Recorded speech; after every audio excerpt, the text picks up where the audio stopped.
you attempt to call him privately to find out why he didn't make it on the set? Yes. You did?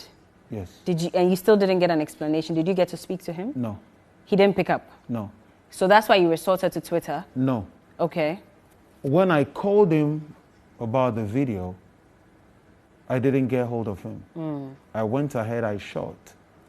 Okay. So, Yes. so wait, let's get it right. You called him ahead of the video shoot. So he was very much aware on which day it was going to be shot? I called him ahead of the video shoot. So he had confirmed that he would be there? Yes. And then on that day, he didn't show and you called No. him?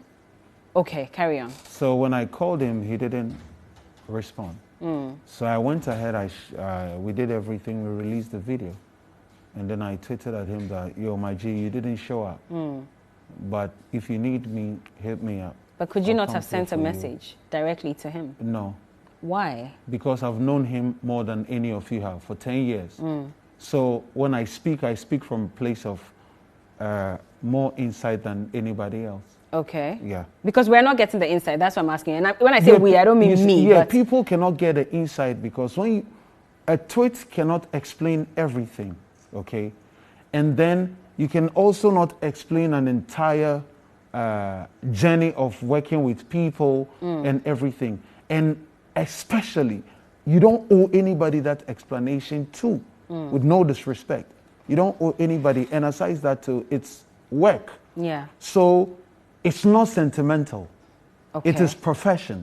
So you didn't show up. But I'm like, okay, if you reach out to me, I got you, because when you reach out to me for Rapaholic, I pulled up and I kicked it, you know, with no cost to it. So I'm telling you that whatever vibe you're on, because you think, oh, you didn't show up. And we have to bear in mind that not everybody knows how to communicate something that is going on. Yeah. So I come through, I'm like, no problem. If you need me, hit me up. But you knew people would see it, even though you're saying that you mentioned Sarkodie, so it was a message directly to him.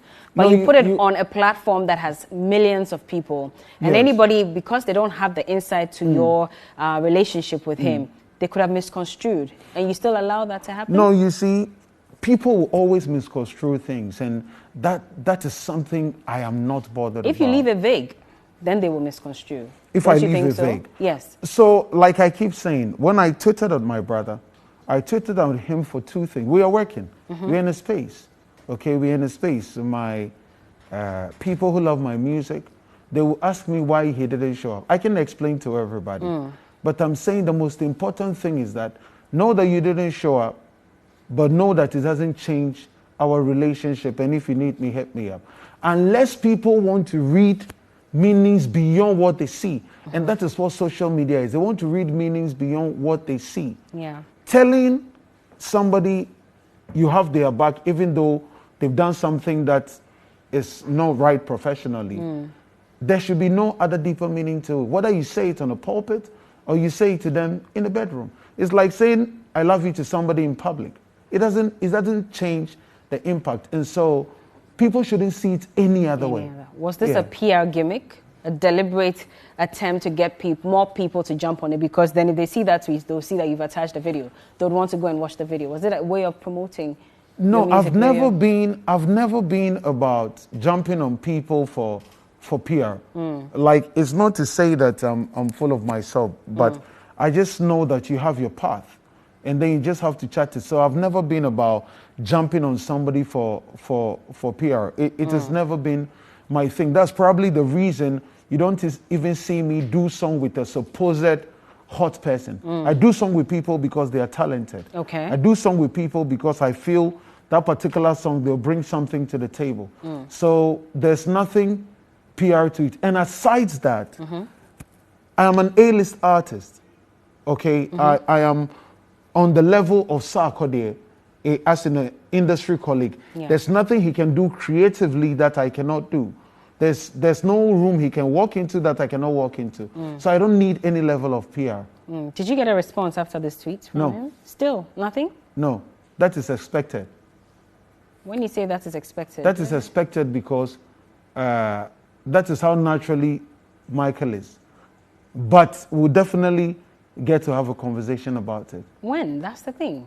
Because, I mean, if he's your brother in the industry, you'd expect that he would have reached out, maybe even privately, after you called him as well. to say that even if he's not happy about it, you could have said, "Oh, bro, but Charlie, you could have sent me a message directly or something." He would or, do bro, it. I'm sorry for not appearing. He would do it. It's. So you're not upset about it? No, not at all. I mean, we are working. Okay. You understand? We are working. It's business, and it's. But this is of sentimental value to you, and I'm talking about your work, so your video. No, but if it wasn't even for the loss of money, I wouldn't have put in that tweet. How much money did you lose? I don't want to mention. Yeah, but you know, when you're pulling people on set, you're paying for Jen, you're paying for camera, you're paying for makeup artists, you're paying for dancers, you're paying for the artist, the style, and everything. Yeah. But you still had a fee on, you had yourself. And I mean, was that not enough to cater for whatever monies you may have spent? It's not about catering for the money. It's about the fact that we lost money.